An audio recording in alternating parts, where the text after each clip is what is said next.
Well, welcome to New York Sports Wicker Media. I am Watts2K99. Thank you for taking the time to watch this video. I hope you appreciate the new digs. I kind of moved a few things around, and I wanted to display the banners rather than display like one banner on a doorknob and some blurry bobbleheads. I thought this would look a little bit better. So I hope you like it, and let's get right into what I want to talk about. I'm just going to keep this one brief. I haven't really put anything out for a couple of reasons since Zach Wilson's injury took place.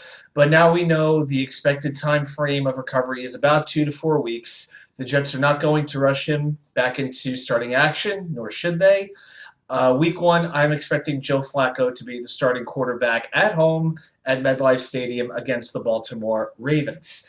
Now, how do we feel about Flacco starting this game for the Jets? Flacco's had a good career, no doubt about it, winning a Super Bowl, but he hasn't really been what most would call a top-of-the-line quarterback in a very long time. Some folks would say he never really was that kind of a quarterback. He could do the job if he needed to, but he's not the type who's going to carry a team on his back. Well, I think that Joe Flacco, not because of who he's facing against, but because of the type of defense he'll be facing, I think this is actually a good matchup for Joe Flacco. And I'm actually feeling pretty decent about the Jets' chances with Flacco at quarterback. Now, there's 2 reasons, and I'm going to break those down for you. Number 1, Baltimore loves to blitz. In 2021, the Ravens blitzed the 6th most of any defense in the NFL, 31.3% of the time. Now, if you're blitzing that often, you figure you got to be pretty good at that, right? Not so fast.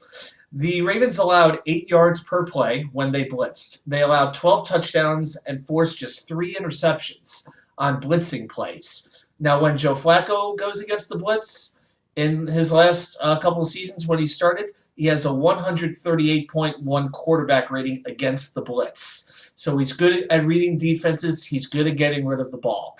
Oh, and speaking of getting rid of the ball, that brings me to my second point. See how these things just flow together? So the magic time here is 2.5 seconds to get rid of the ball. Now, when a quarterback against the Ravens gets rid of the ball within that 2.5 seconds, last year the Ravens allowed 16 touchdowns and forced just 2 interceptions. So they are really reliant on hitting the quarterback quickly and not allowing him to, you don't want him to hold the ball. That's really, they don't want the quarterback holding the ball, giving opposing receivers a chance to get open. Now, Flacco, when he is getting rid of the ball quickly in that 2.5 second or less time frame, that's the key. Here are his stats from his time as a Jet. 17 for 29, 211 yards, 3 touchdowns, no interceptions, a 137.3 quarterback rating. That was just last year, actually. So get rid of the ball in 2.5 seconds and take advantage of that Ravens blitz. Those are 2 things that Joe Flacco has shown he is capable of doing.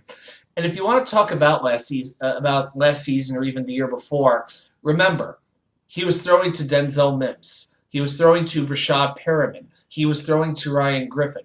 Now look who he has to throw to. Corey Davis, Elijah Moore, Garrett Wilson, C.J. Uzomah, Ty Conklin, Breece Hall, and Michael Carter both coming out of the backfield.